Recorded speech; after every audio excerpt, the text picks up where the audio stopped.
Buenas noches, familias, amigas. Bienvenidos a otra actividad de Universidad de la Familia. Ahora sí, en esta oportunidad, conversando con Cristina. Desarrollaremos con mi invitada de lujo realmente, el tema deculturación de la convivencia humana. Nuestra invitada es María Elena Labó, periodista y escritora venezolana, recibida por la Universidad Andrés Bello y con posgrado en Ciencias Políticas. María Elena es CEO de Mel Project, que es una compañía de publicación de libros. Y además forma parte del Partner Member Alliance of Independent Authors.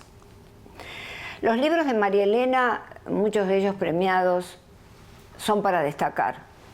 Días de rojo, Tatuaje de lágrimas, La Habana sin tacones. Estos dos últimos recibieron el Latino International Book Award. Luego ha escrito Clarisa, tiene JJ, un libro realmente importante, y Súbete al tren, que es justamente un coaching para escribir y auxiliándose de la inteligencia artificial. Realmente no se lo pueden perder. María Elena, un gusto tenerte, realmente es un placer porque eres alguien con un peso intelectual, profesional, que es difícil de encontrar, particularmente en Miami. No, pues Cristina, siempre agradecida de que me tomes en cuenta y sabes que te respeto mucho y te admiro mucho también. Bueno, es realmente mutuo. Voy a comentar que tú has sido corresponsal internacional para México del grupo Televisa, fundadora en Venezuela de la cadena televisiva Globovisión. Estuvo 14 años como conductora de análisis político y de variedad. Y además, 10 años de radio. En el 2014 emigró justamente a Estados Unidos, aquí a Miami. Guionista, es productora de espectáculos a partir de sus libros. Creo que La Habana sin tacones se llevó al teatro. Sí. Espectacular, espectacular. Sí, con música y todavía es un proyecto, tú sabes, en marcha. Comenta un poco La Habana sin tacones. Bueno, lo primero que se hizo fue una lectura dramatizada. Ajá. Con un par de canciones, ¿no? Claro. Y estaba yo en escena con un equipo, un poco contando el libro. Fue cuando renuncié por la censura, ¿no? Claro. Entonces decidí Claro. continuar dando mi mensaje en el teatro. Pero eso es un proyecto que yo quise evolucionar, ficcionarlo para poder hacer un libreto Claro. de teatro musical. Las canciones las terminé escribiendo todas yo, ya tienen la música y bueno, Qué bueno. Es un proyecto que tengo Dios mediante para muy pronto. Bueno, nos vas a avisar. Seguro. Para tener el placer de acompañarte. Hoy, bueno, vamos a hablar justamente de la deculturación, de la convivencia humana, de la experiencia humana. Y voy a hacer un pequeño contexto del tema. Yo creo que, bueno, la deculturación sabemos que es la pérdida de la identidad cultural, de las costumbres culturales, características culturales, como puede ser el idioma, lo ocurrido con los indígenas, que fueron forzados a adquirir una nueva lengua en las conquistas, y también lo que está sucediendo en Latinoamérica y en España, con el famoso Día de los Muertos, que antes, yo recuerdo, de chica lo festejábamos como Día de los Muertos, ¿verdad? Sin embargo, ahora es Halloween. Es decir, ahí vemos que hay una deculturación de todo lo que es nuestra cultura, ¿verdad? Cultura hispana. Y entonces hay otro significado que se me ocurrió desarrollar acerca de la deculturación de la convivencia humana, y es esa pérdida de características humanas que muy atrás en el tiempo, en la prehistoria, hicieron que podamos sobrevivir hasta nuestros tiempos, ¿verdad? Por ejemplo, la empatía, el unirse en grupos familiares grandes, escuchar al otro en sus sonidos o en sus movimientos, porque yo podía ayudarlo y él me podía ayudar a mí. todo esto colectivista, que sin ningún tinte político, este colectivismo se está perdiendo. Y también se pierde, por supuesto, el lenguaje, ¿no? La pérdida de expresiones correctas, ¿no? De expresiones placenteras entre los seres humanos. Entonces yo creo que hay una estetización de la experiencia humana focalizada en lo visual atractivo, solamente, ¿eh? Todo tiene que ser bello, visualmente agradable. Y breve. Y breve. Por lo tanto hay un ocularcentrismo, es decir, que es un concepto de arquitectura, pero que en realidad el centro de todo son los ojos. No importan los otros sentidos, no importa nada más que ver imágenes placenteras. Por lo tanto, se pierde mucho el pensamiento crítico, se ha perdido, y hay una simplificación ad infinitum de el material que debe ser leído de alguna manera simplificado, pero no al límite de perder sus características, ¿verdad? Es decir, que todo tiene que ser cortito, como tú decías, y simple, lo más simple posible, como dirigiéndonos a personas de 5 años, ¿no? Porque esto se ve en los medios, pero se ve también en las redes sociales. Todo tiene que ser así. La parresía de los griegos, que es la libertad al hablar, esto de que digo lo que se me da la gana, y sin ningún tipo de vergüenza, ¿verdad?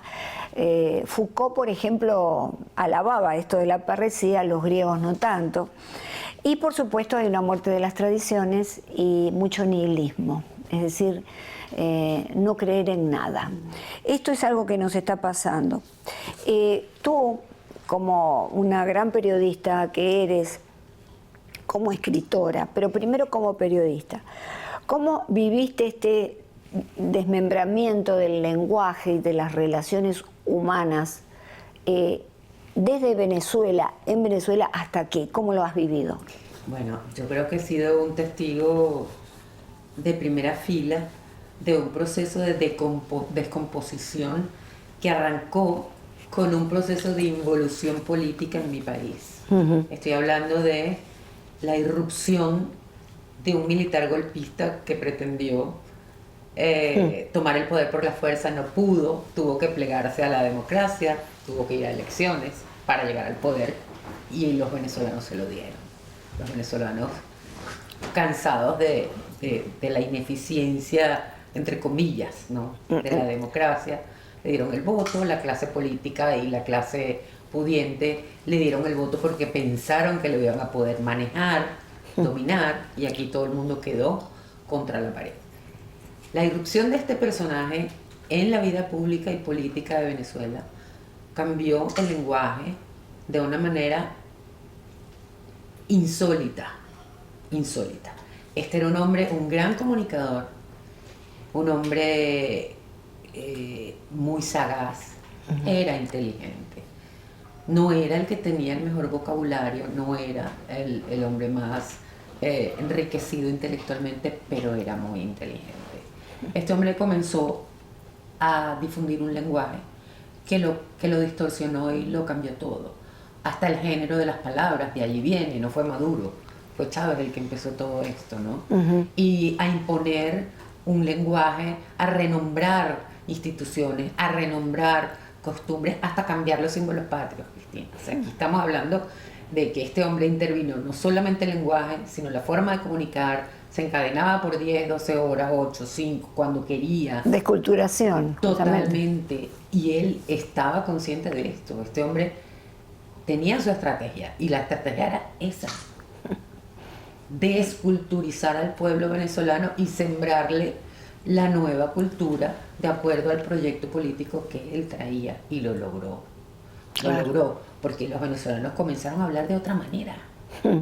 Esto es increíble. Así es. Comenzaron a hablar de otra manera, y Venezuela siempre fue un país con una cultura muy respetada, con figuras muy importantes, escritores, intelectuales, políticos también, en términos políticos siempre fuimos adelante, hasta para echar para atrás fuimos adelante, porque fuimos el primer país de América del Sur que involucionó con esto, y ahora mira tú Colombia cómo está y mira, etcétera, ¿no? Sin Entonces duda. nosotros llevamos una ventaja en una cantidad de procesos que ha hecho que no solamente nos deculturicemos, sino que ha perturbado el lenguaje de una forma terrible, y la emigración de buena parte del país ha hecho que los referentes culturales se pierdan, que haya una generación a la que no se le exige ni siquiera aprender matemáticas, porque es que cada vez las exigencias bajan, y tú no sabes qué tipo de jóvenes estás educando.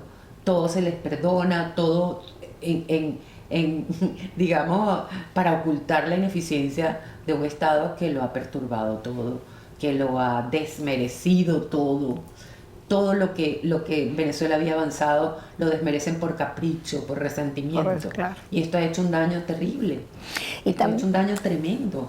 Y el tema el segundo concepto o significado de desculturación o desculturalización que hablaba con respecto a la gente, el pueblo, ha perdido de pronto esa necesidad de empatía, de contacto, de compasión por el otro.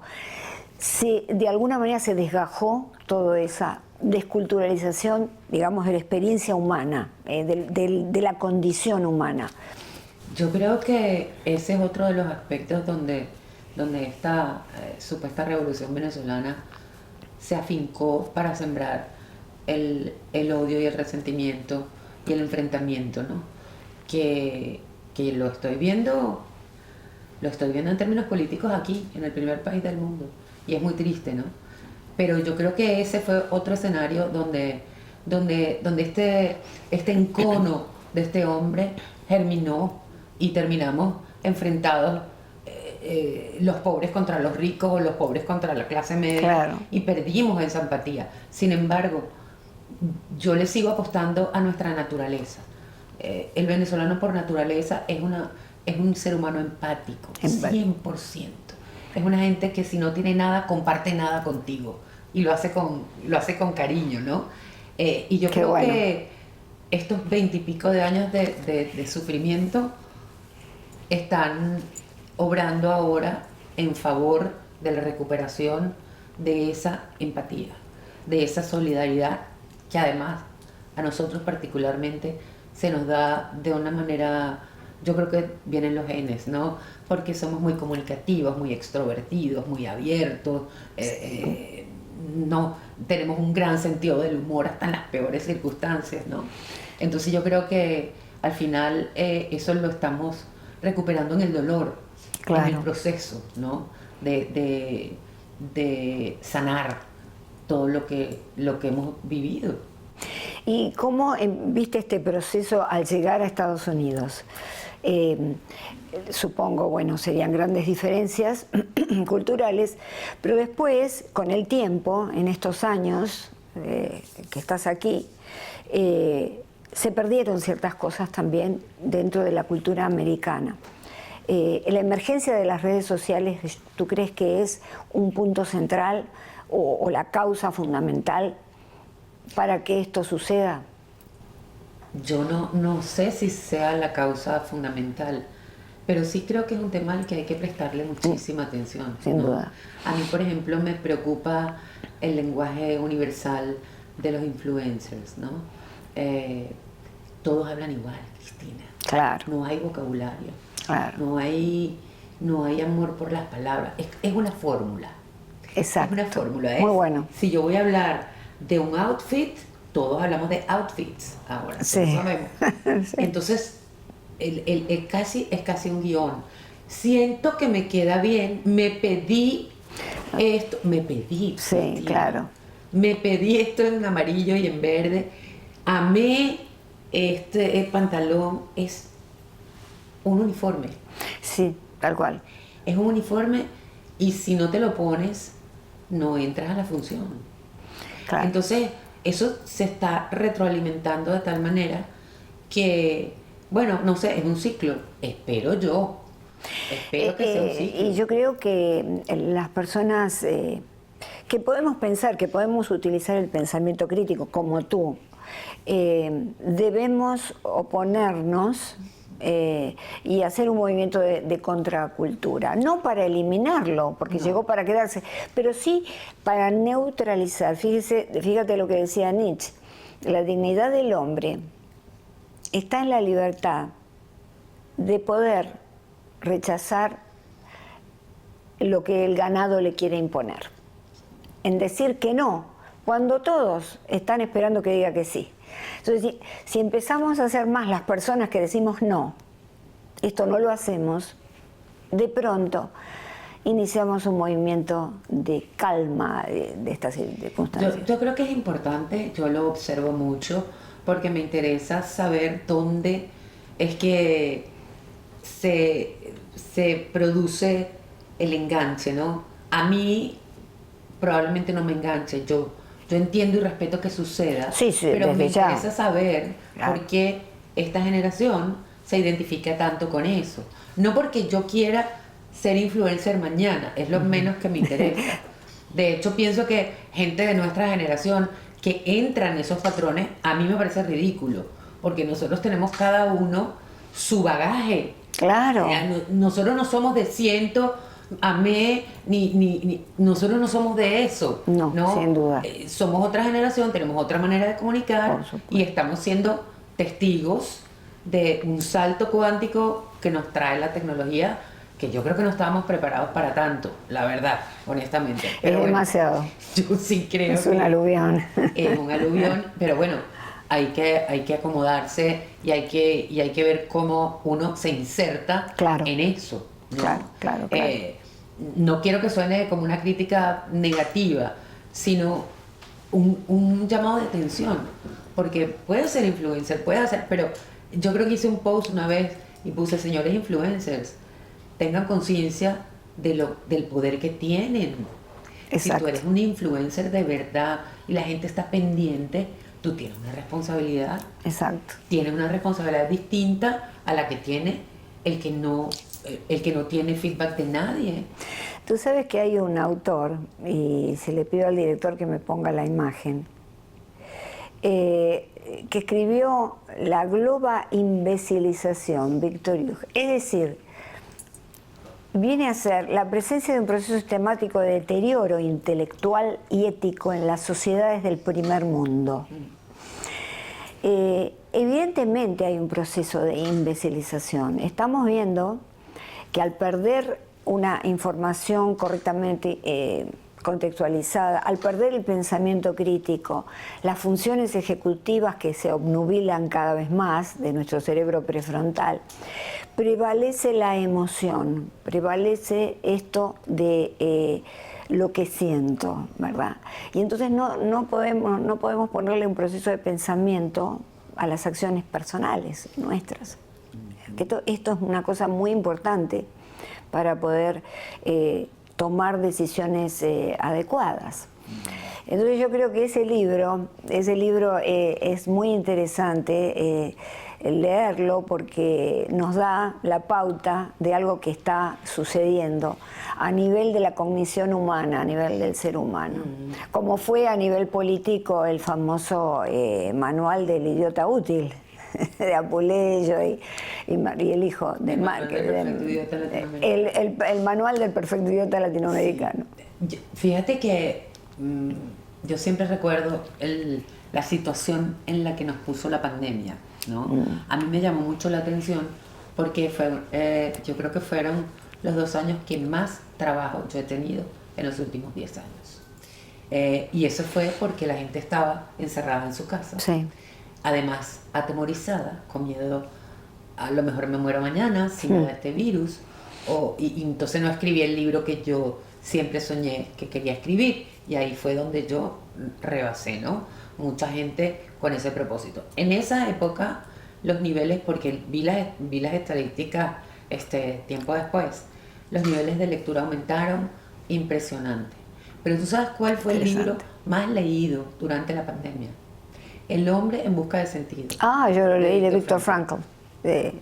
Entonces... Es una maravilla ese libro. Es una maravilla. Y la historia del libro es maravillosa. lo que ocurre en ese campo de concentración. Correcto, pero tú sabes que él escribió este libro con su teoría de análisis. Sí, porque era médico psiquiatra, claro, claro. Él escribe el libro, lo lleva a los editores y le dicen que no, que además esa densidad de contenido en aquella época, eso no lo iba a digerir nadie, y lo rebotan varias veces. Sí, estuvo 10 años para poder...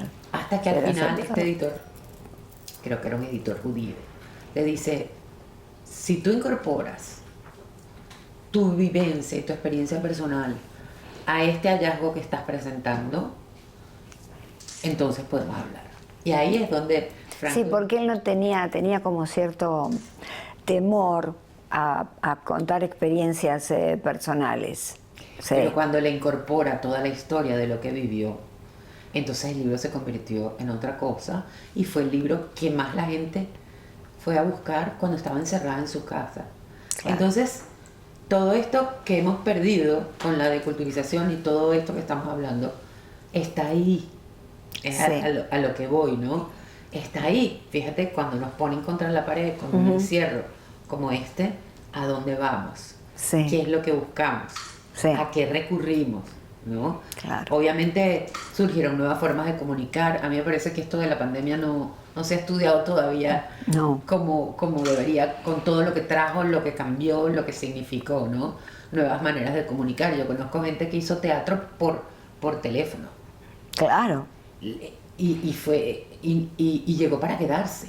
Las reuniones por Zoom y por otras herramientas que llegaron por el impedimento, llegaron y se quedaron también. ¿Cuántos años ha costado volver a las oficinas? Entonces nosotros estamos siendo testigos de un movimiento histórico, yo creo que va a marcar un hito en la historia de toda la humanidad. Tienes razón, y permíteme editar tu comentario porque es interesante el tema de que la gente se acercó más a hacer teatro por teléfono. La necesidad del contacto humano y la necesidad de la expresión humana es algo que está en el corazón de lo humano y lo estamos perdiendo con la emergencia de lo digital, de las redes sociales. Entonces estamos cada vez más, por eso nos dañamos, porque la comunicación cara a cara, el abrazo, el contacto, es increíble. Mira, el otro día leí, Cristina, que hay, de hecho, un restaurante en Japón. Sí, lo leí. Dog friendly o algo así dicen, que te prohíben, que tienes que dejar el celular en un lugar, no puedes ir a las mesas a comer con el celular. O sea, mira esto, nos están obligando a hacer lo que tenemos que hacer. Yo no sé si me maravilla más saber la noticia de que alguien pensó en hacer esto, o si me entristece la causa por la cual esta persona tuvo que tener esa idea. Es una tragedia, ¿no? Una tragedia. Pero hay mucho, el miedo es el que dispara todo eso. Erich Fromm, en el libro Anatomía de la Destructividad Humana, habla justamente de que el miedo provoca la crueldades máximas, el miedo colectivo, agresividad. Es decir, es como que la gente está con miedo. Y entonces, ¿miedo por qué? Porque en el fondo es un miedo inconsciente, está perdiendo su naturaleza humana a través de las redes sociales. El uso constante. Yo no estoy diciendo que necesitamos los celulares, necesitamos trabajar tantas veces. Nadie habla de eliminarlo, pero sí de tener un periodo, que esto lo podemos hacer en casa. Yo no sé, quería preguntarte si tú lo haces. Yo cuando llego dejo siempre el celular al lado y si vienen mi hija, mi nieta, mi marido, siempre hablamos. Ese momentito es como una semilla, como la flor de loto blanca, que crece blanca en el lodo. Eso es lo que tenemos que lograr. Sí, no, en la casa somos solo mi hija y yo, y afortunadamente hablamos muchísimo. Eso es. Muchísimo. Y también nos divertimos mucho con los teléfonos, porque hay momentos donde nos sentamos y ella me dice, tienes que ver esto. Y me muestra y las dos nos matamos de risa porque son cosas graciosas, este tipo de cosas, pero grandes contenidos no, nosotras afortunadamente hablamos mucho. Y ella, a mí me llamó mucho la atención, mi hija tiene 30 años, pues, pero cuando resurgió todo esto, o cuando surgió este tema de las redes, ella abrió sus cuentas, pero siempre las tuvo privadas. Y yo veía que su generación estaban todos con este furor y ella seguía con sus cuentas privadas. Y yo le pregunté que, ¿por qué? Me dijo, pero ¿y a quién le interesa lo que yo hice hoy o lo que yo dejé de hacer? A mí me gusta compartir contigo, que eres mi mamá, para que veas que fui a tal sitio, claro, y mira exacto, la comida tan bonita que me sirvieron, o a la gente que está cerca de mí. Pero que me interesa a mí que un desconocido venga a estar mirando lo que yo hago. Pero esa no es la regla. No, no. Es al revés. Digamos, tenemos que ser personas de nuestro tiempo. Hay cosas que está bien, uno tiene ese permiso de hacerlo, o un autopermiso de hacerlo, pero no la exposición cruda, absoluta, de todo, ¿no? Es decir, las personas que se enferman y ponen su enfermedad para que todo el mundo lo vea. O las personas que de pronto se insertan en otro país y tienen que ponerlo. Hay procesos, mira, la muerte y el sexo, para ser más precisa, son dos procesos que deben ser muy ocultos, que siempre estuvieron en la intimidad y ahora están allí. Ahora el sexo está allí. Y bueno, y este es el gran problema que tenemos, la muerte también cuando muere alguien. Porque a quién le interesa que se haya muerto alguien que yo amo. Se habla de todo, Cristina. Bueno, la parresía de los griegos, aparte. Total, no hay límites. Y con un lenguaje, eso es el punto. Mi punto no es que no hablemos de ciertos temas, porque creo que eso es incontrolable, pero sí cómo abordamos ciertos temas, ¿no? Y de hecho tú ves gente que aborda esos asuntos de una manera de verdad sincera. Hay mucha gente sola. La soledad. La soledad en las redes, yo a veces lo puedo detectar. Yo digo, esta persona está haciendo esto, pero es que está realmente sola. Hay gente que no sabe estar sola. Tú sabes que hay una neurosis que se llama neurosis noógena y está un poco emparentado con Viktor Frankl, que desarrolló la logoterapia. Y la neurosis noógena, nous, que viene a ser espíritu, es una neurosis por falta de enriquecimiento espiritual, por un decaimiento del espíritu. No necesariamente tienes una neurosis como puede ser una obsesión que necesita un tratamiento médico, necesitas un tratamiento espiritual. ¿Y dónde se encuentra eso? En la comunicación. Bueno, la logoterapia ayuda mucho a eso. En la comunicación humana, en estar juntos, lo que tú dices, hablar con tu hija, qué importante. Es muy importante, y yo creo que al final de todo, la gran crisis que tenemos en todo el planeta es esa, es espiritual. Es espiritual, exacto. Ya lo vemos, es una guerra del bien contra el mal, y quien la libre mejor es quien tenga las mejores herramientas espirituales. Sin duda. No importa la religión, no importa en lo que tú creas, pero el cultivo del espíritu es vital hoy en día. Es vital. Más que nunca. Marilena, ¿qué te llevó a elegir el periodismo? Tú sabes que yo siempre lo que soñaba era ser escritora. Entonces dije, ¿qué carrera que sea afín y que me pueda garantizar un buen trabajo? Yo creo que periodismo. Entonces elegí comunicación social y me especialicé en periodismo impreso. Y fue lo que menos hice durante toda la carrera que estuve en los medios. Pero cuando finalmente pude y me propuse honrar lo que era mi naturaleza y publiqué mi primer libro, ahí ya entonces fue una carrera que gracias a Dios no ha parado hasta hoy. Lo que sí no me pensé, no me imaginé nunca, fue que yo iba a terminar viviendo de mis libros, ¿no?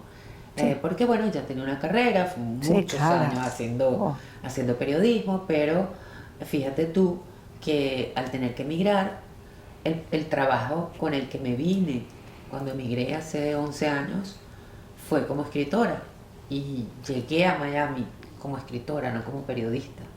Y es la carrera que he seguido hasta tener una agencia de servicios editoriales, hacer ghostwriting, que he hecho, nunca imaginé que iba a hacer ghostwriting y lo disfruto mucho además, ¿no? Claro. Entonces yo elegí el periodismo porque quería ser escritora.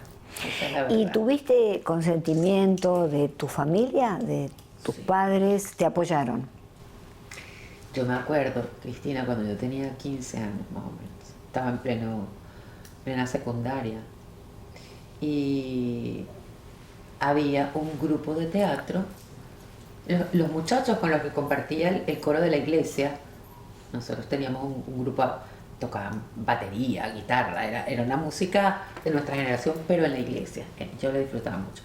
Una de ellas era productora de un grupo de teatro de una escuela que había en el oeste de la ciudad. Y a mí me encantaba eso. Yo me iba con ella y la ayudaba y estaba en contacto con esta otra parte de la ciudad que nunca iba, pero estaba esta escuela, estudiaban teatro, leían obras y yo estaba fascinada. Y yo me acuerdo que yo le dije a mi mamá, a esa edad, le dije, mamá, yo quiero ser una gran directora de teatro, yo quiero escribir. ¿Tú crees que eso sea posible? Imagínate tú a los 15 años. Y me acuerdo, hasta el día de hoy, mi mamá se volteó y me dijo, tú vas a hacer lo que tú quieras hacer. Muy bueno. Si estás convencida y tienes las ganas, porque capaz eres. Así que lo que sea que tú elijas, tú lo vas a lograr. Y a mí eso fue como que me dijeran, y si me lo creí. El apoyo de los padres es fundamental. Yo me lo creí y dije, aquí mismo fue.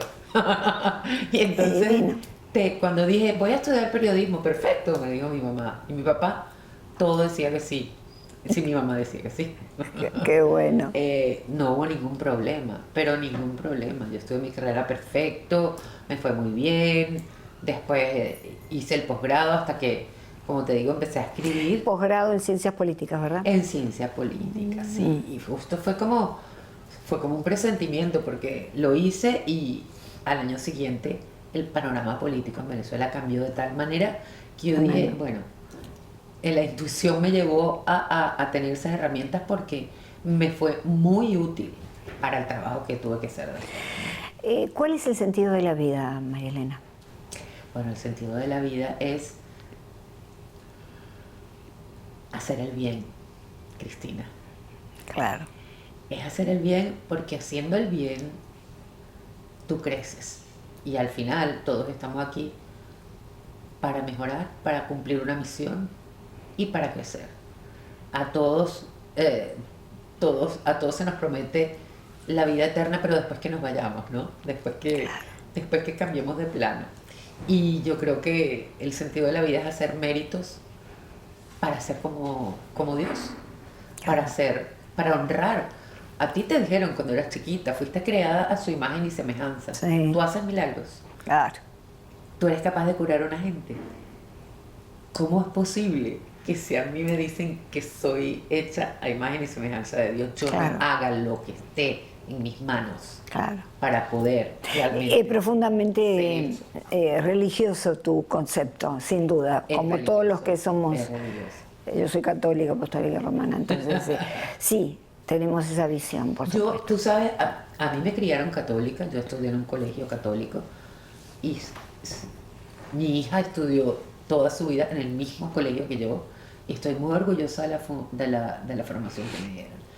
Pero cuando fui adolescente empecé a sentir que había ciertas preguntas y ciertas inquietudes que esa religión no me respondía, o me respondía de una manera que yo sentía que me menospreciaba, que me miraba como una niña tonta, que no, por favor, ¿cómo me van a dar esta explicación?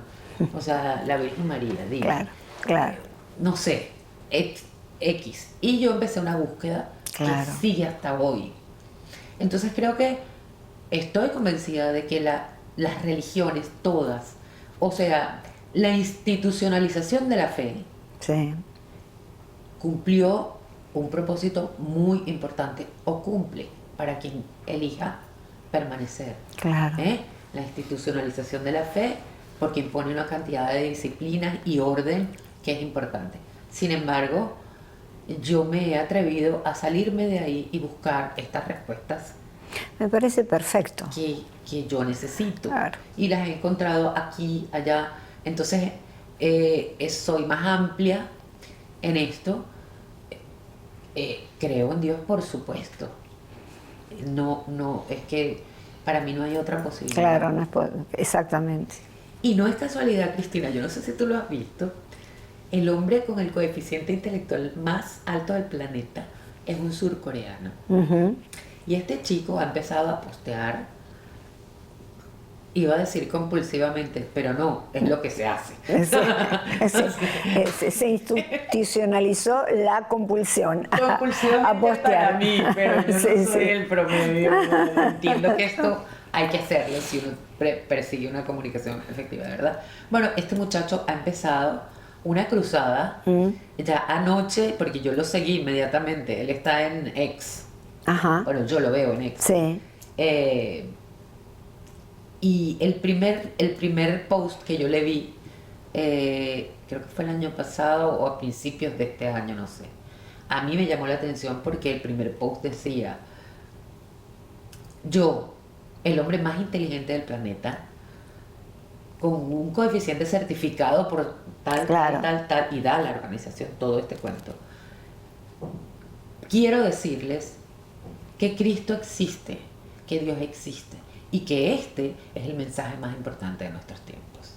Y yo dije, claro. Okay, esto es otro emisor. Eso porque él viene está por otro lado.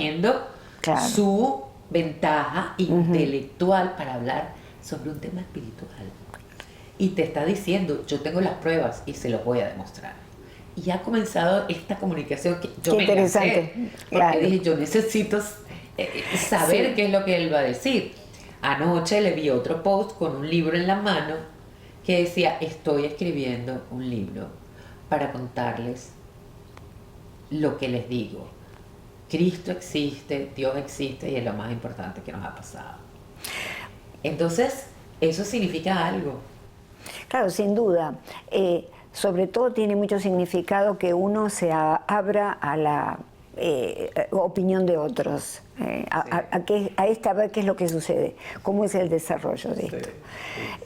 ¿Cómo combates tú, como persona de medios, esta desculturalización de la condición humana, es decir, este maltrato que tenemos, constante entre nosotros? ¿Cómo lo combates y qué consejos das desde tu posición? Bueno, yo creo que mi trabajo haciendo mentoría de escritura a la gente que recurre a mí, a nosotros, a todo el equipo, es importante, ¿no? Yo trato de que cuando llega una persona con dudas, yo trato por todos los medios de que se quede, porque entiendo que al tener la primera inquietud, esto ya es parte de la misión de esta persona. Claro. Si viene es por algo. Y si me comenta las dudas, pues mi trabajo, aparte de todo lo formal, claro, es acompañar un proceso interno, ¿no? Entonces yo cultivo eso. Yo procuro no tener, a pesar de que tengo un libro con un método, sí, yo no pongo está allí, ¿verdad? Sí. Puedes mostrarlo. No importa. Este libro es producto de la pandemia también. Es producto de la irrupción del ChatGPT hace un par de meses. Que esto nos puso, a mí me llamaron personas a decirme: se te acabó el negocio, porque ahora podemos hacer un libro con ChatGPT. Sí.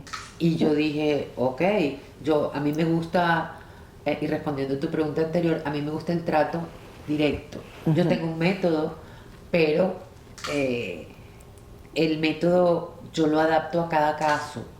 Es decir, hay unas preguntas bases, pero lo que sale a partir de ahí depende de lo que tú me des como feedback, claro, en el proceso, claro, de comunicación. Entonces ninguno es igual al otro, ¿no? Claro.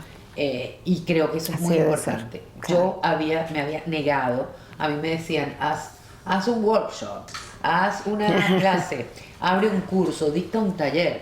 Y yo decía, no quiero hacer eso, porque eso es uniformar un proceso que para mí es muy delicado porque es emocional, Claro. que yo prefiero y elijo hacerlo personalizado, etcétera. Pero cuando sale, cuando revienta, cuando nos asalta y nos toma por, tú sabes, por sorpresa, este tema de la inteligencia artificial, Oh. ChatGPT, y me empiezan a decir, ahora yo voy a poder hacer mi libro y le pongo un prompt al motor y ya Sí. lo voy a tener, yo dije, bueno, ahora sí lo voy a hacer. Y le dije, bueno, pues eso quiere decir que ahora mis servicios cuestan 3 veces más. Claro. Porque ahora soy la excepción. Es Si muy la bueno. regla es esta, Claro. y todos van a usar el motor, el que quiere usar un humano, pues le tiene que costar Exacto. 3 veces. Un commodity. Claro, claro. Me parece estupendo. Entonces, tomé mi método, que es que se basa en preguntas, porque yo vengo de ahí, del periodismo, Claro. ¿verdad? Tomé mi método y inicié una sesión con el ChatGPT. Y le dije, bueno, yo tengo un método, soy periodista, soy editora de libros, soy mentora de escritura. Replícame estas preguntas básicas y vamos a aplicarlas a un cuento infantil, una novela de ficción, una novela, y fui dándole Muy las bueno, instrucciones. claro. Adáptame estas preguntas a estos distintos géneros. Y me fue dando las La respuestas. respuesta, claro. Yo descargué todo eso después de hacer todo el ejercicio, ¿no? Descargué todo eso y con eso me senté a escribir este libro. Hice una introducción diciendo, bueno, esto llegó, nos tomó por asalto y yo lo voy a usar como una herramienta para perfeccionar y diversificar mi propio método. Claro. Entonces, a cada capítulo, si vas a escribir tu historia personal, Claro. está el cuestionario. Claro. Si vas a escribir acerca de tu experiencia profesional, si vas a escribir un cuento infantil, si vas a escribir ficción. Ah, Después, buenísimo. hay un capítulo que habla, la inteligencia artificial es tu herramienta, no es tu reemplazo. De Fundamental. hecho, hay una pregunta, le dije, ¿tú me vas a poder reemplazar? Claro. Y es muy interesante la respuesta, ¿no? Entonces, a cada capítulo le fui poniendo una anécdota referida Estupendo. a algún caso que yo he tenido conmigo. ¿Dónde lo pueden Está en conseguir? Amazon. Está en Amazon. Sí, De está en nuevo, Amazon. Súbete al tren, mi método de ponelo coaching en de cámara escritura, acá. Esta es tu cámara. potenciado en 10 pasos por la inteligencia artificial. Claro. Y está en inglés también. Sí. Hop on the Train. Buenísimo. Porque Me ya parece que estamos, ¿verdad? Lo excelente. puse ahí en ChatGPT, tradúceme. Claro, Y claro. Es importante, Cristina, que la gente Y si no sepa, puedes con tu enemigo, alíate a él. primero, y después que no abandonemos nunca al 100%. Esto es una herramienta, Sí. esto no es un sustituto. No, por supuesto. La gente no sabe que, mira, yo lo veo todos los días. Haga su libro, mándenos 3 respuestas y le editamos y vaya a registrar eso en la oficina de copyright de Estados Unidos y vea cómo lo rebotan. Claro. Porque ahora Amazon, la oficina de copyright, Ah, qué las interesante. mismas editoriales han incorporado en sus procesos de registro, en las planillas, te preguntan, Claro. ¿este libro usted usó alguna herramienta? ¿Sí o no? Sí. Cuando registré por ejemplo, Sí. te pongo este caso. Sí. ¿Usted usó? Sí. Inmediatamente se sigue desplegando y te pone, ¿cuánto lo usó? Pocas ediciones, medianamente, mucha edición. Y yo le puse mucha edición. Y lo mismo ocurre con las ilustraciones y con todo. Claro. La oficina de copyright no ha cambiado.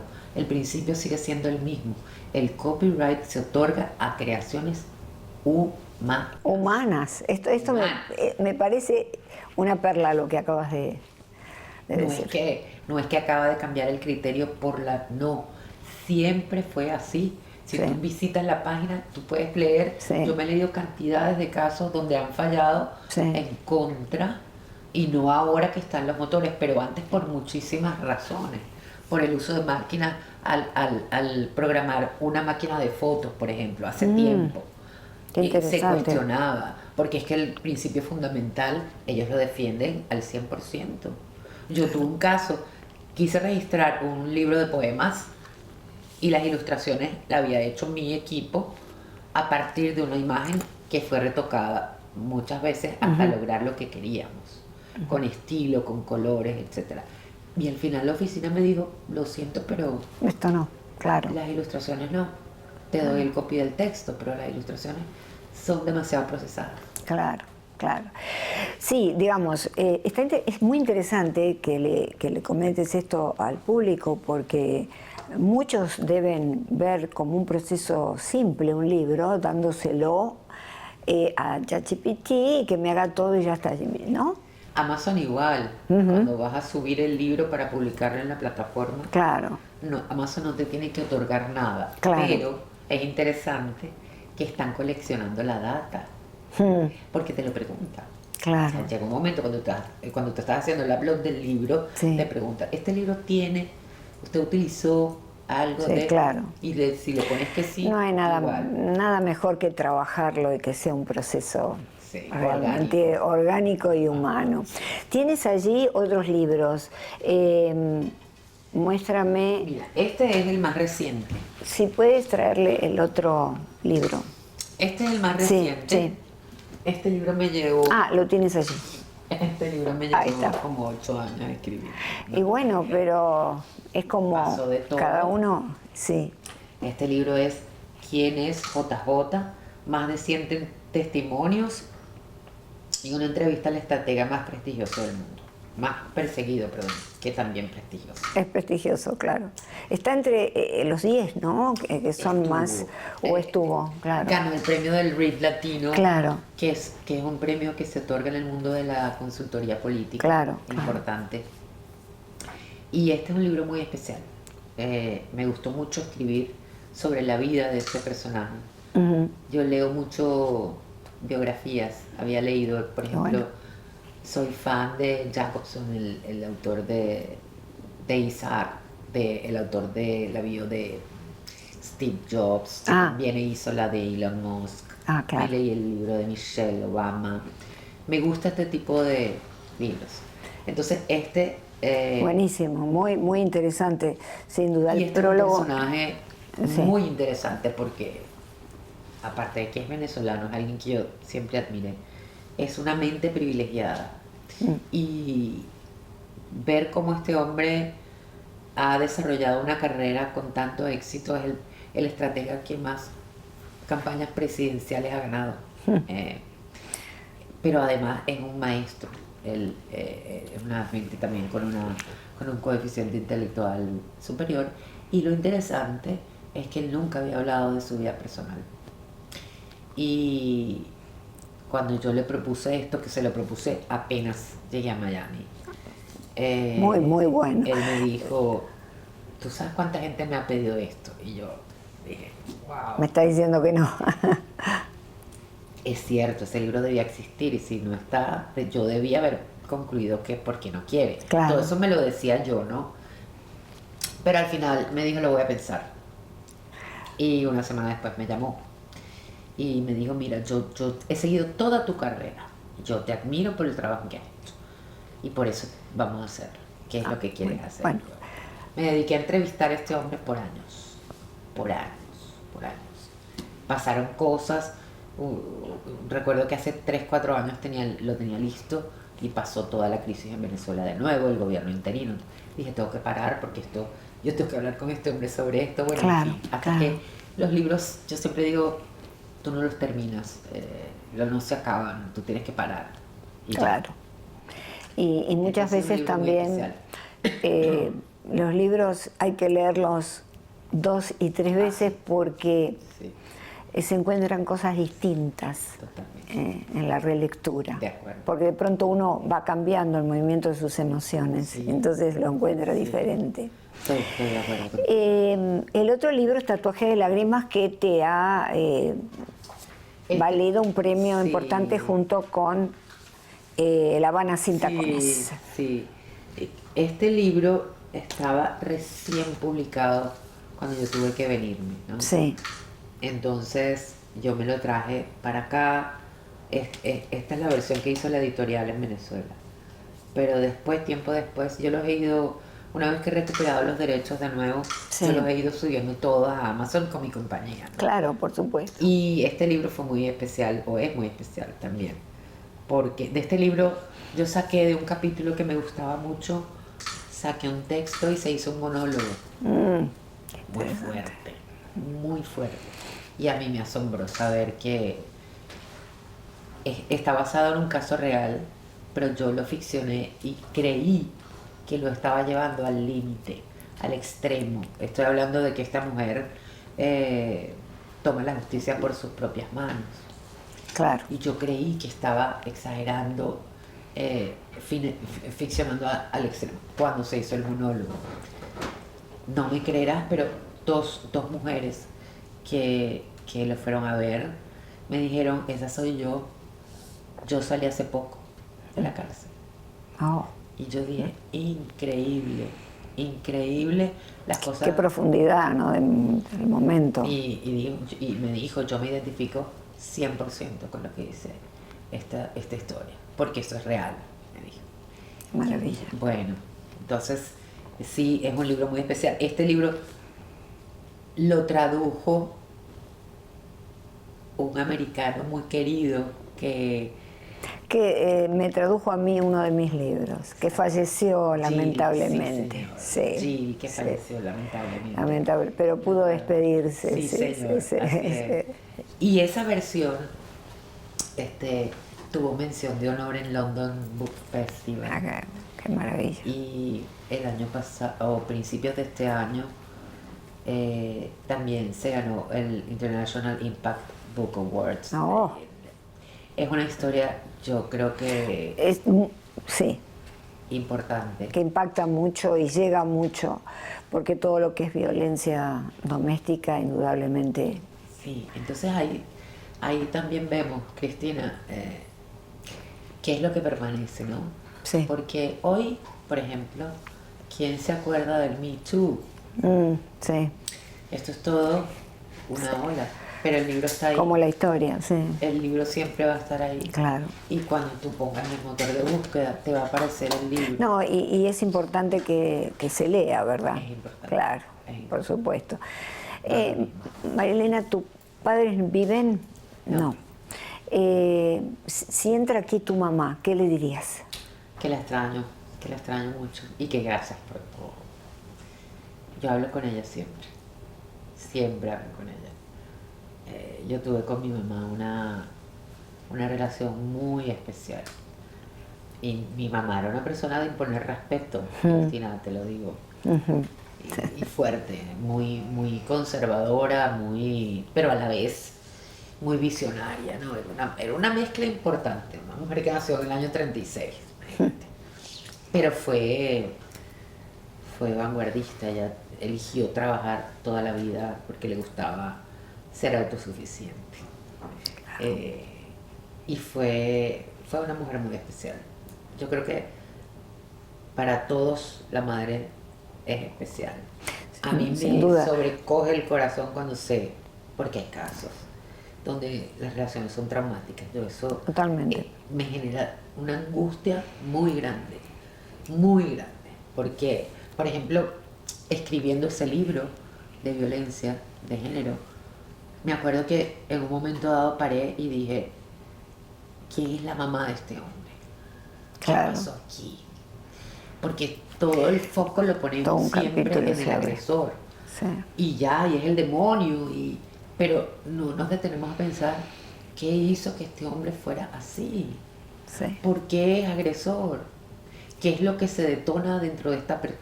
¿Qué vivió? ¿Cómo lo vivió? ¿De qué es producto? Y siempre hay una madre atrás. Sí, sí. Y esto es súper importante.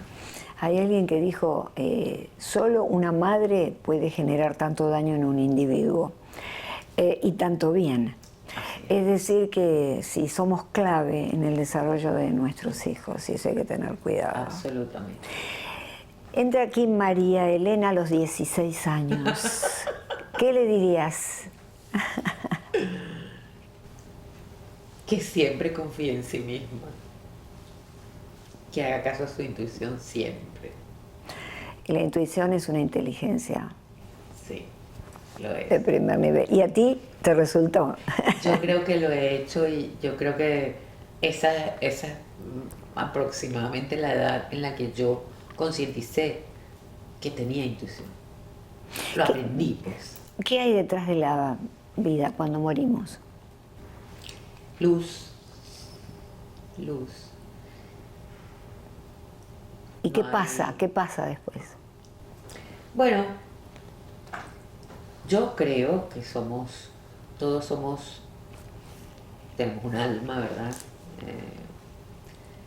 Creo que quien viene a hacer el trabajo de esa alma, quien viene a acompañar ese trabajo es el cuerpo que habitamos y que está al servicio de esta alma que necesita elevarse espiritualmente. Ese es el sentido de la vida, Claro. del que me hablabas antes. Ese es el propósito. Y para elevarse espiritualmente, pues bueno, cada quien tiene que descubrir a qué vino. Yo creo en la reencarnación. Sí, es decir, que para ti hay vida detrás de la muerte. Sí, claro. Ajá. Sí, claro. Perfecto. Y no sé si lo llamo vida. Lo que sí sé es que es un proceso y que este plano es parte de ese proceso que va a continuar. Claro. Lamentablemente, A lo mejor uno no tiene conciencia después de la muerte de que uno sigue existiendo de alguna manera. Pero yo, el alma pierde el cuerpo, el cuerpo. es lo único que pierde. Claro. Yo te digo, En el alma está todo, sí. yo, yo puedo hablar con mi mamá y mi mamá murió en el 2019. Mi Claro. mamá me habla a mí. Claro. Y la primera vez que pasó me asusté, porque no es que le escuché la voz, es una comunicación Interna. interna. Ujú. Y me dijo cosas. Mira, te lo voy a contar. Yo tenía mi apartamento de Venezuela tratando de venderlo 5 años.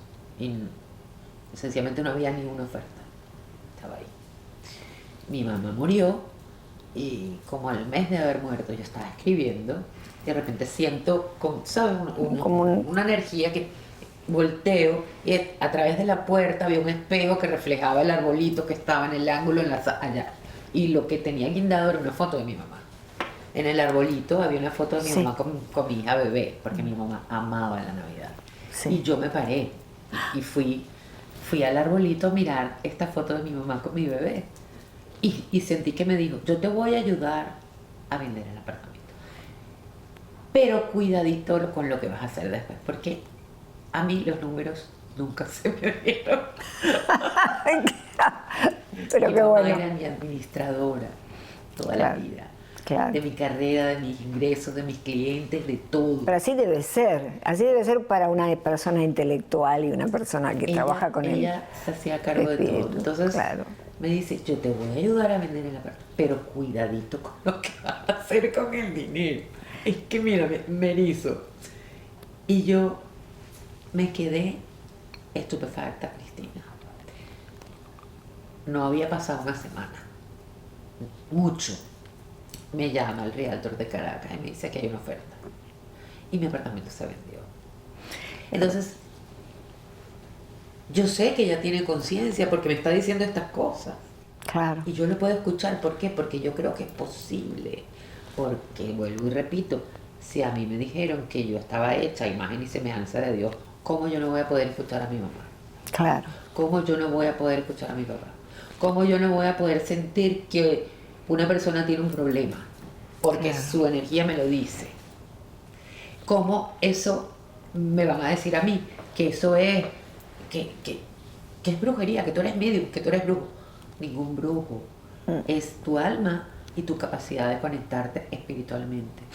Claro, lo que pasa es que hay una energía que no se agota, sin duda. Pero Cuando claro. y esa energía es la que puede...